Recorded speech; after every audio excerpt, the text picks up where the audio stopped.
Assalamu alaikum. You are listening to the Radiant Brilliant Show podcast with your host, Kimberly Kalima.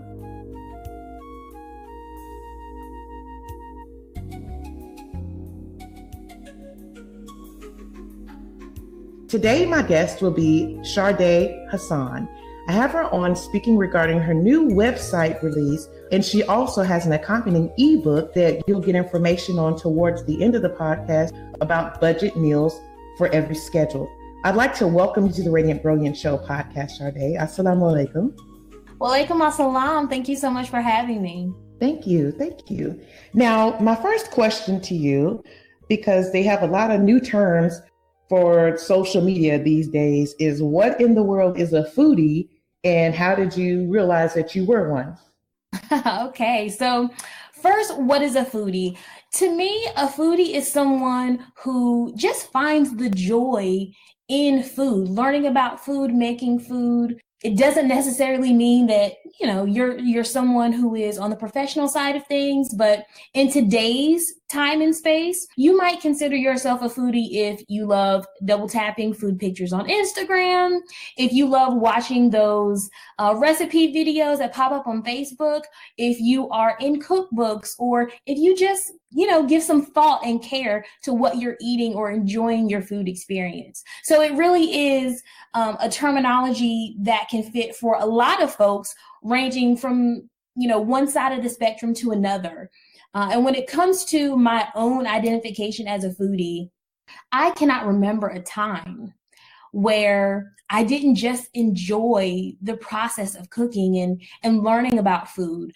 From the time when I was a little girl, I grew up in a household where both of my parents worked. And so there were a lot of quick meals that were made through the week, but I really cherish those times and look forward to those times when my mom and my grandma, my grandparents, both of them, would have the time and the space and the energy to really put love into a meal. And so in my earliest memories, I identify, food love feelings, feeling that comfort and that happiness. And then as I grew older, I always had an interest. I loved watching cooking shows. I remember watching The Cajun Cook and Julia Childs on PBS when I was a kid. And then, getting into my adult space, I got married and I was like, oh, there's another person and we need to eat food. And so that really jump-started my interest in food where it is today. Now, you mentioned, you got married and you had to feed another person. I'm in quite a few Facebook groups, and one serious but not serious question that comes up, young men saying, women today don't know how to cook. They don't know how to cook. They're getting married and everybody's been doing the fast food thing and easy prep thing. And you have your ebook for Real Good Food, and I'll ask you to provide the information on listeners who would like that. And it states that it's the beginner home cook's essential guide to get you ready for start preparing and eating more meals at home. How do you think that it kind of got that way with the society of young women who really are like quick preparers as opposed to, home cooked meals? Well, look, we're all busy. And while I take pleasure in being the person in my household who cooks the meals, look, if I didn't have any children, it's easy to get into a pattern of cooking less. The flip side of that is something that I experience. Food is expensive. There are, you could eat McDonald's for less than it costs you to make a meal at home. Now, there are definitely ways to maximize your budget when it comes to cooking at home, but it's easy, it's quick, it's efficient to, do the takeout thing, do the fast food thing. And so, that is the society that we grow up in now. We're just now starting off in a generation where from a younger age, this convenience is so much more important than some of the other aspects of eating and preparing food. And so, I didn't start where I am today. And look, I'm the person who says, if you want to ask a woman if she can cook, I want to know if you can build a house. Like, can you build me a house with your hands? Okay. But, I don't want to put the expectation that women should need to know this. This is for people to know. This is for men. This is for women. This is for people who just want to understand more about how to prepare food at home. I described what my childhood was like growing up. I was born in the 80s. I grew up in the 90s. So that was really kind of where this thing started, where we saw, more convenience foods and more fast foods. And you just fast forward and it's just gotten worse over time. And so it's not a necessity to know how to cook in a lot of ways. And so I think in some circles, it's a lost art, but I really do think that there's a lot of beauty and there's a lot of accomplishment in really taking apart and preparing the food that nourishes your body. That is a very, very good point. And I wanted to ask you that because I knew that you could break it down. There had been a shift in the way household and economics have been for the last 15 or 20 years, which could have lent to some of this. And you also kind of spoke out to who your audience is for this book, not just women. There could be some men. There's somebody really looking for a couple of good meals to make, good, wholesome, nutritious meals that are budget friendly. And also, I know that Ramadan is coming up. Inshallah, we'll all be able to enjoy and participate in that. Are there some meals in here that you might suggest to families that are using for Ramadan in case they get your ebook the next couple of weeks? Absolutely. So the ebook is it's called Stay Ready, the Home Cook's Essentials Guide. So it really lays a framework for preparing yourself to make food at home. If you're not someone who cooks on a very regular basis, or you're just getting into cooking at home, it can seem really intimidating to go on the internet or look in a cookbook, pull up a recipe, and there are 19 ingredients on the list. But the truth is, number one, if you have an established stocked kitchen, 9 times out of 10, you're going to have enough tools to get the outcome that you desire. The other part of that is the way that I cook is more about methods. You're going to be able to pull things out of that pantry, out of that spice cabinet to get the desired outcome for whatever it is that you want to make. So my ebook really outlines what I keep in my pantry. Here are the things that I use to make all kinds of food, all different kinds of international cuisine, meals in 30 minutes, slow cooked meals that take all day. This is really the core of the pantry items, the cookware items, and the tools that I use to be able to prepare almost any kind of food that you can think of. And so coming into the Ramadan season, inshallah, we all make it to celebrate that month. I always say to myself, I need to start preparing some foods in advance for Ramadan. But I'm just going to speak for myself. My spirit of Ramadan means my taste buds are fickle. And so while we try to, one of the principles that we try to adhere to is to eat humbly, and using what you have in your pantry, what you have in your refrigerator to create beautiful meals falls in line with that, with that idea of eating humbly. And it also is budget friendly. It's convenient. If you have these core essentials in your pantry, you can pull them out and have a beautiful dinner, in 30 minutes, 40 minutes or less. And that budget friendly is a magic word because, again, we did speak on economics. Could you give us an example of, maybe, without giving away all your secrets, one meal that you could suggest is budget friendly for maybe a family of 4 or 5? Sure, absolutely. So a great budget friendly meal that I always kind of use as a starting point is pasta. Pasta is very inexpensive, and there are so many things that you can make with pasta. I actually give an example in the ebook about starting out with just dried spaghetti noodles. With dried spaghetti noodles and different spices from your pantry, I give an example of how to take that spaghetti and turn it into a Greek pasta dish, or take it in a totally different direction and create a Chinese lo mein dish. And so, those are the kinds of things that you can keep in your pantry, and it's still spaghetti, but it can taste amazing and in 1,000 different ways, depending on how you put those things together. And so, building a Ramadan kind of meal plan for me looks like making sure I have dried pasta, making sure I have rice. I love basmati rice. It's my favorite kind. Making sure that I have And again, all these things are in the essentials checklist. Do you have your spices and seasonings that you're going to need to make dishes every day? Because it is a challenge, for especially if you're working during the day, to come home in the evening and prepare your iftar meal when it's time to eat. The more ready you are in advance, the less burdensome it will be to go ahead and make that meal when you're at home. So look at the spice checklist. Look at you're having your base items like your pasta, your rice, your salad greens, or whatever beans that you might like as a base for your different dishes. Making sure that you have those items stocked. It's just a matter of adding in whatever vegetables that you want to use and whatever protein that you want to use. You mix that with the right flavor profile from your seasonings and sauces, and you can make any number of dishes any day of the week. I want to thank you for that, because you made it sound kind of fancy, but you also made it sound doable. It is so doable.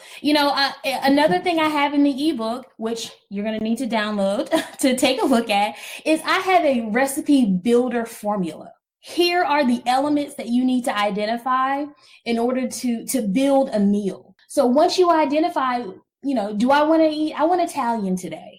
I want teriyaki. I'm feeling kind of an Asian flair today. I'm feeling a Middle Eastern flair, today. All you got to do is identify that and then plug in the pieces to this formula, and you have dinner on the table. And that's what I mean when I say it's more of a methodology. Once you understand how to put a meal together, when you go to your favorite restaurant, if you're not someone who is taking the time to really look at a dish, all you taste is the final product. You taste everything together. But if you were to look at your favorite dish from a restaurant and you look at the different elements of that dish, when you look at the sauce, when you look at the different seasonings that are added to it, I always tell my husband, the question of what's for dinner is such a difficult question, because when you look at cuisines around the world, it's really just the same ingredients in different combinations and different ratios. You see the consistency in different ingredients across the way that people eat food in different cultures, which is another thing that I allude to in the ebook. I give you a list of spices that I keep stocked in my pantry, and then a list of different ways that you can use those seasonings to achieve certain flavor profiles, because we're all eating the same things, but just in different ways, and we're adding our different little flavors to them. So I am looking online because I did click the link to go to download your free ebook. And there's a lot of information, but it says you've got to get the ebook. And you've spoken on a couple of things that I think has piqued some interest with some people, because you've made it sound not so hard. What's one or two ways that people can either find out about your Real Good Food website or to get the ebook itself? Absolutely. So ShardaeHasancom, that's ShardaeHasan.com is my home base.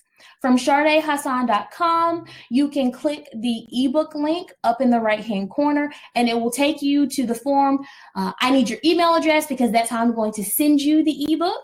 So from ShardaeHasan.com, you can get the ebook download.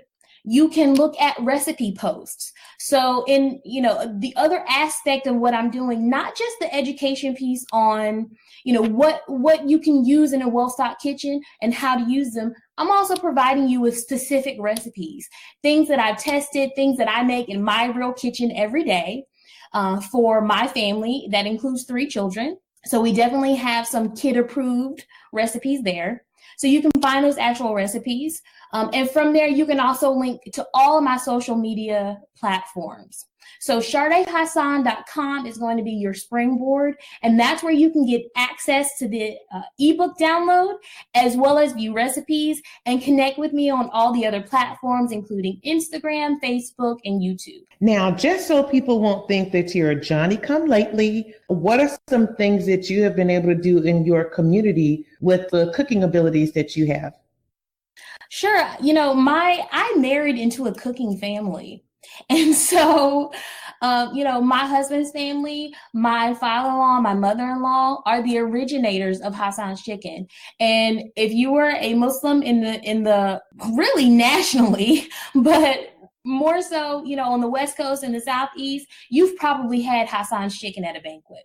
And so when I came into, the space of my in-laws who, are just amazing in their own right, they created this whole, I really don't know what to call it, but a dynasty of recipes that are renowned both inside and outside the Muslim community. So again, when I got married, I was 20. So I married into a family who was already very active in, providing food in the Muslim community. And also outside of that, my in-laws had a restaurant in their hometown in Statesville, North Carolina. So I really started getting into the food and catering piece on the professional side through them. And during that time, I also got my bachelor's degree in hospitality management. And so I learned so much about the hospitality industry, both the business side as well as the practical side of implementing those things in food service. And that was back in 2006. So, we've done tons of catering, the National Muslim Business Conference, banquets, all kinds of things within the community, and also providing those same services for the public at large. Catering was something that I did, catering as well as cake baking. I also did wedding cakes and desserts for several years until some things in the economy really started to make it more difficult. Around 2008 and 2009, when the prices for everything just went sky high, it made sense for us to kind of pivot and go in a different direction because, the business aspect of food service was really difficult at the time. So in addition to my personal interest with food, I've also been very hands-on with food and food in the Muslim community for a very long time. So it sounds like you're bringing a wealth of knowledge and also applied experience. So you'll know if somebody says, oh, I wanted to try this and this spice didn't go with this, or I wasn't sure which tool to use because there are so many cooking apparatuses available now that they're hawking since people are actually getting back into what you're saying, home cooked meals. Are any of your recipes able to be adapted toward vegetarian or vegan eating? Absolutely. Whenever I post, I say, what do you guys want me to try, experiment? What do you want to see? I always get an overwhelming response from vegans. And I love food. And so the idea of totally blocking out different types of food forever is not really something that I can honestly commit to. But I have been vegetarian for a stint of 2 consecutive years. I have eaten vegan for, I think, 6 consecutive months. So I definitely have some experience in different, adjusting to different dietary needs. Right now, I'm eating keto, which is very low carb, good fats and proteins. So my experience is not just with one type of food or another. There are lots of recipes that can be adapted to vegetarian or vegan lifestyles. And I do try to note that as necessary. One of the recipes that I have is for buffalo cauliflower, which is just, first of all, delicious. Great for an appetizer, great for a snack, great chicken nugget substitute. But the recipe is written as vegetarian, and then I give instructions for how to make it vegan as well. This is great because you're touching on all the different eating lifestyles that are available right now as people discover them. So I cannot wait to share this information with other people. And speaking of sharing, I'll make sure that I include the links to your Real Good Food website. I want you to understand how clean and easy this website is to navigate also. You don't have to be a brain surgeon to understand what you're talking about and the way that you have it broken down. Was that part of your formula as well to make it user-friendly? Absolutely.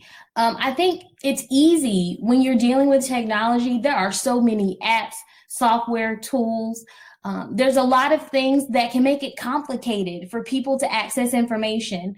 I spent, in addition to doing food, I have an entire career of experience working in HR and training. And if you want someone to engage with you, if you want someone to understand something, you should make it easy.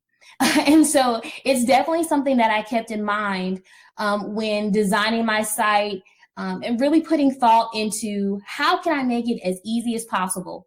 One of the ways that I've done that is to make the user interface just super easy. Because like I said, if you want someone to get something, just make it easy for them. I wanted everything to be clean. That's also my personality.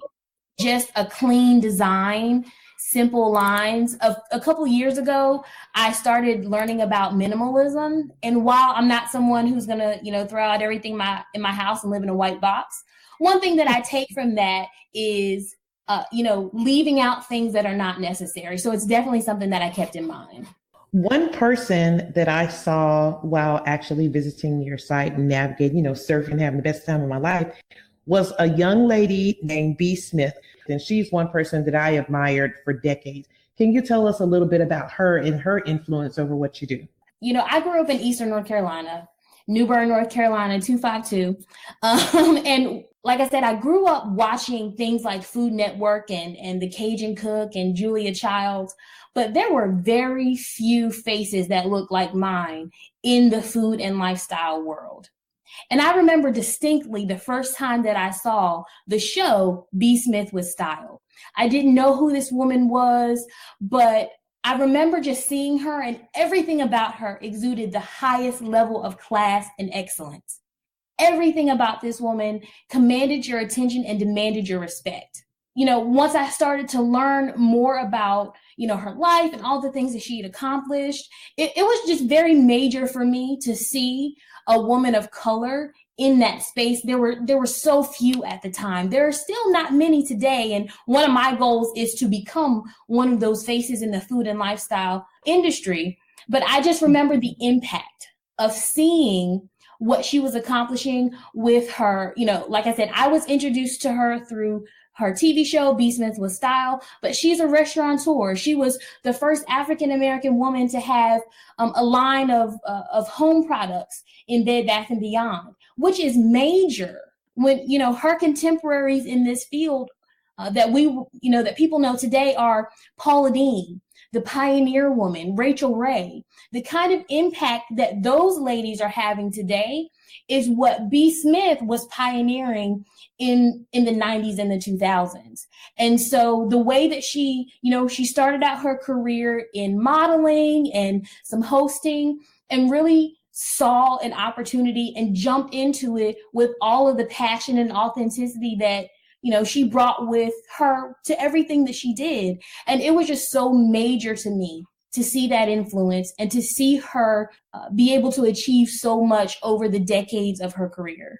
I just wanted you to elaborate on it because I know I'd be partial. I've been waiting for another her or other people like her, like yourself, that look like you, talk like you, that you can relate to, that are still bringing that level of class and education and exposing people to lifestyles they may not be familiar with and showing them how it's doable. Now, since you mentioned that she was an African-American entrepreneur and you yourself are one, what are some of the challenges that women may face today who are trying to go on the same journey, consolidating their ideas into something that they want to project to the world? What are some challenges that may hit them, and how can they overcome them? I think the biggest challenge is yourself and believing that what you have is of value to other people. Everything that you have learned, everything that you know about the topic of your passion, you have bought and paid for.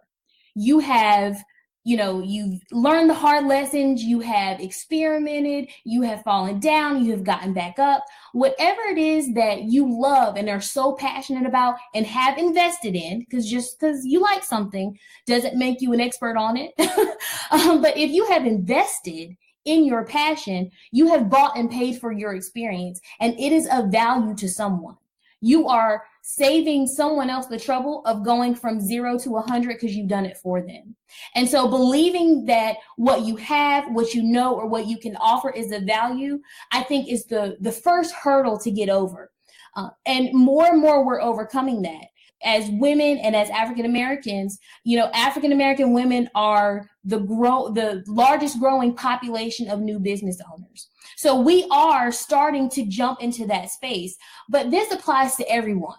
Know that if you have given the time, the energy, and the effort to something that you love, it is worth sharing. And so once you overcome that, I think the next challenge that we face is learning on the fly. When you are going through the journey of trying to bring something that you love to the world, there are things that you need to learn along the way. We were talking earlier about just all the things that we've learned through trial and error. YouTube, I've learned so much from YouTube. Like literally, there's almost nothing that I don't either Google or go to YouTube to learn. That's part of the process. So don't be afraid of the process. Don't be afraid of not knowing. And I think once you overcome those first two hurdles in knowing that you have value and then not being afraid to still be in a learning phase, I think it really opens up the doors for you to press forward. Now, what I don't think people counted on, along with the recipes for your food, was what you just gave us, a recipe for success, of knowing your value and your worth and not being afraid to learn. So that was one free recipe, y'all. She just gave you a recipe for success. So as we wrap up this podcast, Shardae, and again, I want to thank you so much for your enthusiasm and sharing your walk and your journey, how you got to where you are. Could you please tell us about some of the places, inshallah, you plan on going? How can we find your website again? Where can we get a hold of this ebook, and where do we go from here? Absolutely. So starting out with kind of what my plans are, I have had, like I mentioned earlier, I've had an entire other career working in HR and training. I have a master's degree in adult and organizational learning, and I've used that education and my experience to do training of all types, face-to-face facilitation. I've been an e-learning developer. I have done, webinars, all kinds of training in HR compliance activities. And so what I take from that experience is partnered with the passion that I have for food. So where I want to go is just to the top. I want to bring everything that I've learned and that I love about food and share it with everyone. But really, like I said, B. Smith is someone who I look up to, the food and the lifestyle. In addition to being like a foodie and doing this blog part of things, I'm also an entrepreneur. This is not the only business endeavor that I'm invested in at this moment in terms of my time and my energy. My plan is to bring what I've learned about life, about business, about marketing, about design, and use that to drive my passion and to bring it out to everyone. And so, ShardaeHasancom and Real Good Food is really the result of a labor of love. I decided at the beginning of 2018 that I wanted to spend more time exploring my passions. And food is the undying passion that I can never get away from. Even while I spent over 10 years working and training in HR, I never stopped investing in cooking. I never stopped investing in food. And so when you have something that you always come back to, I just felt like it was time to really give it some energy. So you will see me continue to push in the food and lifestyle space, but you will also see me continue to work on other endeavors because by nature, I'm an entrepreneur, but one of my passions is in the food space. And so ShardaeHasancom is my home base. That's where you'll find, all the recipes. That's where you can download my free ebook. And that is also where you can jump out to the other platforms. The primary platform that you can find me on is Instagram. I love Instagram so much because it is a combination of me being able to post photos and information, but also to interact with my followers through my stories, as well as through going live. So what you'll see on my timeline on Instagram is, recipes, tips, and tricks. You'll see some of that also in my stories, but you'll also see like my real life, what I'm eating that probably doesn't need to be a recipe, what I'm buying, at the grocery store, how I'm maximizing my budget. You'll see my children because they're obviously a huge part of, why I cook and also why I'm on a budget. And so, again, ShardaeHasancom is the home base from that. And expect to see more food, more lifestyle, and more entrepreneurship from me in 2018 and beyond. That was so exciting, and all that information was wonderful. I hope that everyone copied it down. If not, The links are provided with this interview of the podcast on how they can reach out to you and come and find you on Instagram.